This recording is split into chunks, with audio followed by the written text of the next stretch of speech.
sir. I can't see anything. 2001 সালে world trade সেন্টারে বিমান হামলার পর আমেরিকা ওসামা বিন লাদেনকে ধরার জন্য আর আল কায়দা তালিবানের বিরুদ্ধে লড়াই করার জন্য আফগানিস্তানে সৈন্য পাঠিয়ে দেয়। তারা মনে করেছিল তালিবানের মতো একটা দুর্বল গ্রুপকে খুব সহজেই হারিয়ে দেবে আর ওসামাকে ক্যাপচার করে নেবে, কিন্তু তারা যা ভেবেছিল তা কল্পনা মাত্র। তাদের এই সংক্ষিপ্ত মিশনটা টানা 20 বছরের এক ভয়ঙ্কর যুদ্ধের রূপ নেয়। তালিবানদের হারাতে আমেরিকা তাদের সবথেকে উন্নত অস্ত্র আর ট্রেনিং প্রাপ্ত সেনাদের সেখানে পাঠায়, কিন্তু জয় হাসিল করা তো দূরের কথা, একটা একটা করে এইসব সেনাদের লাশ আমেরিকায় আসতে থাকে। টানা 20 বছর ধরে এই তালিবানেরা আমেরিকান সৈন্যদের সঙ্গে যা করেছিল তা আপনার কল্পনার বাইরে। 7 অক্টোবর 2001 সালে আমেরিকা হামলার কিছুদিন পরেই আমেরিকা একটা মিশন চালু করে, অপারেশন ইনডিউরিং ফ্রিডম। এই মিশনের মূল লক্ষ্য হলো তালিবানদের ক্ষমতা থেকে সরানো আর আল কায়দাদের গোপন আস্তানাকে ধ্বংস করা। ওই দিন সকালে আমেরিকার ফাইটার জেট বোমার বর্ষণ আর মিসাইলের শব্দে আফগানিস্তানের আকাশ কেঁপে ওঠে। মার্কিন ফোর্স তালিবানের ট্রেনিং ক্যাম্প, যোগাযোগ কেন্দ্র আর গোপন আস্তানাগুলিকে খুঁজে খুঁজে অ্যাটাক চালাতে থাকে। আর এই যুদ্ধের সাথে সাথে সিআইএ অফিসার, ইউএস স্পেশাল ফোর্সেরা গোপনে আফগানিস্তানের ভেতর প্রবেশ করে আর এরা আফগান ফাইটারদের সঙ্গে হাত মেলায়। এই আফগান ফাইটাররা নর্থার্ন অ্যালায়েন্স নামে পরিচিত।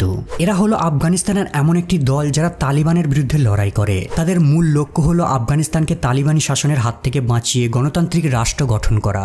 আমেরিকা এই আফগান ফাইটারদের বিভিন্ন অস্ত্র দিয়ে সাহায্য করে আর এরা দুজন মিলিত হয়ে তালিবানদের শক্ত ঘাঁটিগুলি থেকে তাদের তাড়াতে শুরু করে। এই আমেরিকান সোলজাররা ছোট ছোট দলে বিভক্ত হয়ে কাজ করত। এরা অজানা পাহাড় আর মরুভূমির মধ্য দিয়ে হেঁটে চলত।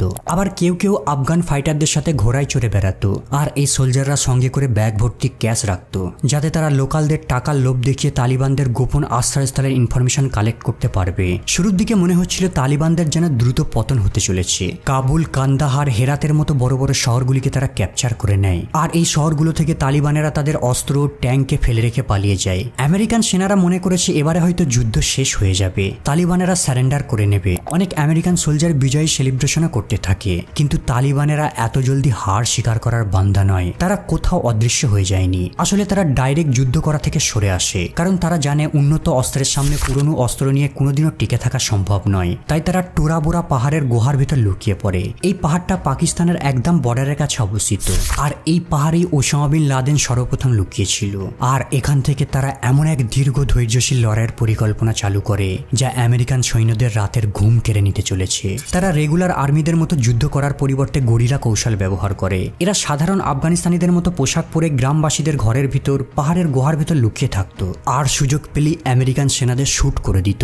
2002 সালে যুদ্ধ এক নতুন পর্যায়ে পৌঁছায়। পাকতিয়া আর খোস্ত অঞ্চলের বিশাল উঁচু উঁচু পাহাড়ের মাথায় তালিবানেরা ওত পাতা শুরু করে। পাথরের নিচে, ব্ল্যাঙ্কেটের নিচে তারা অস্ত্র লুকিয়ে রাখত আর পাহাড়ের ঢালের উপর ঘন্টার পর ঘন্টা অপেক্ষা করে আমেরিকান টহলদারিদের পথকে ফলো করত। এরপর তারা অ্যাটাকের প্ল্যান করত। যখনই মার্কিন সেনারা সরু প্যাসেজ দিয়ে অতিক্রম করার চেষ্টা করত, হঠাৎ কেঁপে উঠত উপত্যকা। পাহাড়ের ঢাল থেকে গুলি, রকেট, বৃষ্টির মতো তাদের উপর বর্ষণ হতে শুরু করত। আসলে আফগানিস্তান এমন একটি দেশ যার বেশিরভাগ এরিয়া বিশাল বিশাল পাহাড় দ্বারা ঘেরা, কিন্তু আমেরিকার এইসব হাইলি ট্রেন্ড সেনারা কখনোই এত বিশাল বিশাল পাহাড় দেখেনি, যার ফলে তারা যুদ্ধের কৌশল হারিয়ে ফেলত। যখন আমেরিকান সেনারা এভাবে কন্টিনিউ তালিবানদের গোপন আস্তানা থেকে আক্রমণের শিকার হতে থাকে, তারা মার্চ 2002 সালে অপারেশন অ্যানাকোন্ডা লঞ্চ করে। এটা ছিল আমেরিকার আফগানিস্তানের সর্বপ্রথম সবথেকে বড় যুদ্ধ। এই অপারেশনের মূল লক্ষ্য ছিল সাইকোটা ভ্যালি থেকে তালিবান আর আল কায়দা ফাইটারদের খুঁজে বের করা। আমেরিকা আর কোয়ালিশন ফোর্স মিলিত হয়ে পাহাড়ের উপত্যকা দিয়ে চুপি চুপি যাত্রা শুরু করে। তারা মনে করে শত্রুদের চতুর্দিক থেকে ঘেরাও করে ফেলেছে, কিন্তু তারা জানতো না যে তারাই এক মরণ ফাঁদে পা দিয়ে বসে আছে। ওই জায়গাতেই প্রায় 1000 তালিবান ফাইটাররা পাহাড়ের গুহার ভিতর লুকিয়ে বসেছিল। এই জায়গাগুলি ছিল খুবই উঁচুতে। এখানেই রয়েছে সোভিয়েত আমলে তৈরি করা এক একটা মজবুত বাংকার। সর্বপ্রথম তারা চুপচাপ সেখানে অস্ত্র নিয়ে বসে থাকে আর আমেরিকান মিত্র শক্তিকে উপত্যকায় জমা হতে দেখে। আর এরপর শুরু করে এক মারাত্মক অ্যাটাক। তারা উঁচু পাহাড় থেকে নিচে মিত্র শক্তিদের উপর সহজেই টার্গেট করে অ্যাটাক করতে থাকে। প্রায় 2 সপ্তাহ ধরে চলতে থাকে এই যুদ্ধটা। যুদ্ধের তীব্রতা দেখে মার্কিন সেনারা হেলিকপ্টারে করে অতিরিক্ত সেনা নিয়ে আসার চেষ্টা করে, কিন্তু এগুলোকেও মেশিন গানে করে শুট করে দেওয়া হতো।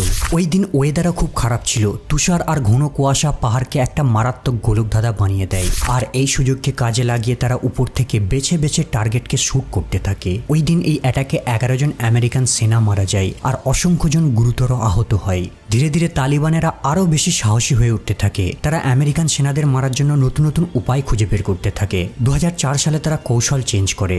আইইডিএস বা ইম্প্রোভাইজড এক্সপ্লোসিভ ডিভাইস, এগুলো ঘরে তৈরি করা বোম। এগুলোকে তৈরি করতে জাস্ট বেসিক সাপ্লাইয়ের প্রয়োজন পড়ে, বেশি বাজেটও লাগে না। এই ধরনের বোমগুলোকে তারা নিজেরাই তৈরি করে রোড সাইডে পাথরের নিচে, কখনো প্লাস্টিকের কন্টেনারে, আবার কখনো রোড সাইডে পড়ে থাকা মৃত প্রাণীর ভিতর রেখে দিত। এরপর এগুলিকে কখনো সেলফোন দিয়ে ট্রিগার করত, আবার কখনো কখনো সিম্পল প্রেসার প্লেট রেখে দিত। আর যখনই এর উপর দিয়ে ট্যাঙ্ক ক্রস করত, এক ভয়ঙ্কর বিস্ফোরণে গাড়ি ছিন্ন ভিন্ন হয়ে যেত।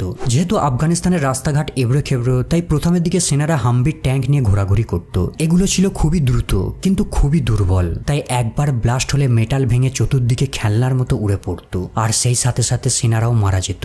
1980-র দিকে মুজাহিদিনরা সোভিয়েত ইউনিয়নের সাথে যুদ্ধ করার সময় তারাও সেম গরিলা ট্যাকটিক ইউজ করে। আর সিআইএ এইসব মুজাহিদিনদের আইইডিএস বোম বানানোর নলেজ শেয়ার করে। আর সিআইএ এর এই বেসিক নলেজকে আরও একটি ইমপ্রুভ করে তালিবানরা আরও ধ্বংসাত্মক অস্ত্র বানিয়ে ফেলে। তারা ফেস না দেখিয়ে আমেরিকানদের মধ্যে ভয় জন্মে দেয়। তাদের আতঙ্ক এতটাই বেড়ে যায় যে তারা এমনকি লোকাল ব্যক্তিদের হাতে সেলফোন দেখতে পেলে তাকে তালিবান মনে করতে শুরু করত।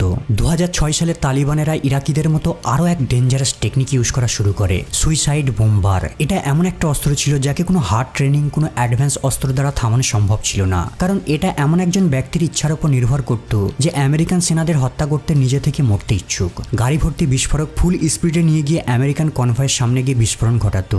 দেহে বোম বেঁধে বাইকে চেপে আমেরিকান সেনাদের ভিড়ে গিয়ে বিস্ফোরণ ঘটাতো। আর এই নতুন আক্রমণের কারণে আমেরিকান সেনারা সর্বদা সন্দেহের মধ্যে থাকতো। কোনো সাধারণ ব্যক্তি তাদের দিকে আগিয়ে আসলেই তারা ভয় পেয়ে যেত, হয়তো এর শরীরেও বোম বাঁধা রয়েছে। তালিবানরা কেবল সুইসাইড বোম্বিং করেই তাদের মধ্যে ভয় সৃষ্টি করেনি, তারা আরও একটা ভয়ানক সাইকোলজিক্যাল অস্ত্র ব্যবহার করে, বিশ্বাসঘাতকতা। ইউএস সোলজাররা তালিবানদের বিরুদ্ধে ফাইট করার জন্য আফগান আর্মি ফোর্স আর আফগান পুলিশদের ট্রেনিং দেওয়া শুরু করে। তাদেরকে অস্ত্র ব্যবহার করা শেখায়, যুদ্ধের কৌশল শেখায়, তাদের নিয়ে এমনকি মিশন প্ল্যানিংও করে। আর এদের সাথেই তারা আড্ডা মারত, একসাথে খাবারও খেত। আর এভাবে তাদের পার্টনারশিপ বিশ্বাসের উপর বিল্ড হয়ে যেত। কিন্তু হঠাৎ তাদের এই বন্ধুত্ব একটা সময় শত্রুতে বদলে যেত। 2010 থেকে 2012 সালের মধ্যে অসংখ্যবার এই আফগান ফোর্স আমেরিকান সেনাদের সুযোগ পেলেই শুট করে দিত। আসলে তালিবানেরা লক্ষ্য করে যে এদের সাথে ডাইরেক্ট ফাইট করে লাভ নেই, তাই গোপনে তালিবান ফাইটাররা আফগান আর্মি পুলিশে জয়েন হয়ে যেত। এরাও সেম ইউনিফর্ম পরতো, হাতে বন্দুক ক্যারি করত, আর আমেরিকান সেনাদের সাথে প্রশিক্ষণ নিত। কিন্তু সুযোগ আসলেই তারা এই অস্ত্রগুলোকে আমেরিকান সেনাদের উপর চালিয়ে দিত। আমেরিকানরা বুঝতে পারে কোনোভাবেই তাদের মিত্রদের উপর পুরোপুরি বিশ্বাস করা যাবে না, তাই তারা যেখানে যেত সঙ্গে করে বন্দুক ক্যারি করত। এমনকি বিশ্রাম নেবার সময়ও, আফগান ফোর্সের সঙ্গে মিটিং করার সময়ও এক হাতে রাইফেল ধরে থাকতো। শুধু তাই নয়, এই ছদ্মবেশী তালিবানেরা আমেরিকানদের দুর্বল পজিশনকে তাদের টিমের সঙ্গে গোপনে শেয়ার করে দিত। আর ইনফরমেশন পাওয়া মাত্রই তালিবানেরা এদের উপর সারপ্রাইজড অ্যাটাক চালাতো। অক্টোবর 2009 সালে নুরিস্তান প্রদেশে আমেরিকানরা এক গোপন সেনাঘাঁটি তৈরি করে। এই সেনাঘাঁটিটা চতুর্দিক উঁচু উঁচু পাহাড় দ্বারা ঘেরা। কিন্তু 3 অক্টোবর সকালবেলা হঠাৎ 300 জন তালিবান ফাইটার চতুর্দিক থেকে অ্যাটাক করা শুরু করে। তাদের সেনাঘাঁটি, কমিউনিকেশন সিস্টেম, ট্যাঙ্ক সমস্ত কিছুকেই জ্বালিয়ে দেয়। একটা পর্যায়ে সোলজারদের সাথে হ্যান্ড টু হ্যান্ড ফাইট শুরু হয়ে যায়। অনেককে ক্লোজ রেঞ্জ থেকে শুট করে দেয়। তাদের কাছে একটাই প্রশ্ন, কে এই সিক্রেট লোকেশনের খবর দিল? 2009 সাল ছিল আমেরিকানদের জন্য সব থেকে ভয়ানক সময়। ওই বছরে তালিবানেরা 500 জন আমেরিকান সেনাকে হত্যা করে দেয়। 2011 সালে 400 জনেরও বেশি সেনাকে হত্যা করে দেয়। হাজারো সেনা আহত হয় আর অসংখ্য প্রতিবন্ধী হয়ে যায়। আর ওই বছরই 22 জন আমেরিকান নেভি সিল টিমকে হত্যা করে দেয়। এই হলো সেই ফেমাস সিল টিম 6, যারা মাত্র 3 মাস পূর্বে ওসামা বিন লাদেনকে হত্যা করেছিল।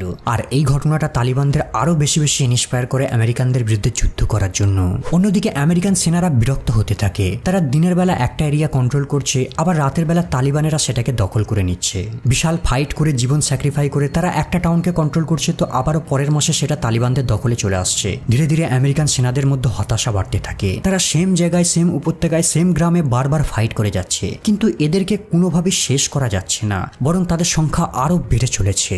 2013 সাল থেকে আমেরিকা আফগানিস্তান থেকে সেনা প্রত্যাহার করা শুরু করে। অনেক সেনা ঘাঁটিকে আফগান আর্মিদের হ্যান্ড ওভার করে দেয়। কিন্তু আমেরিকানরা জায়গা ছাড়ার সাথে সাথে আফগান আর্মিদের হাঁটিয়ে তালিবানরা আবার সেই জায়গাকে দখল করে নেয়। প্রায় টানা 20 বছর ধরে যুদ্ধ করার পর তারা এক প্রকার হার লক্ষ্য করে। $1 ট্রিলিয়ন ব্যয় করার পর আর কয়েক হাজার মার্কিন সেনার জীবন লসের পর ফাইনালি তারা 26 অক্টোবর 2021 সালে বাড়ি যাওয়ার জন্য কাবুল এয়ারপোর্টের দিকে রওনা হয়। কিন্তু বাড়ি যাওয়ার পূর্বে একজন সুইসাইড বোম্বার তাদের সামনে গিয়ে ব্লাস্ট করে, আর 13 জন সোলজারের ডেড বডিকে প্যাক করে তাদেরকে বাড়ির পথে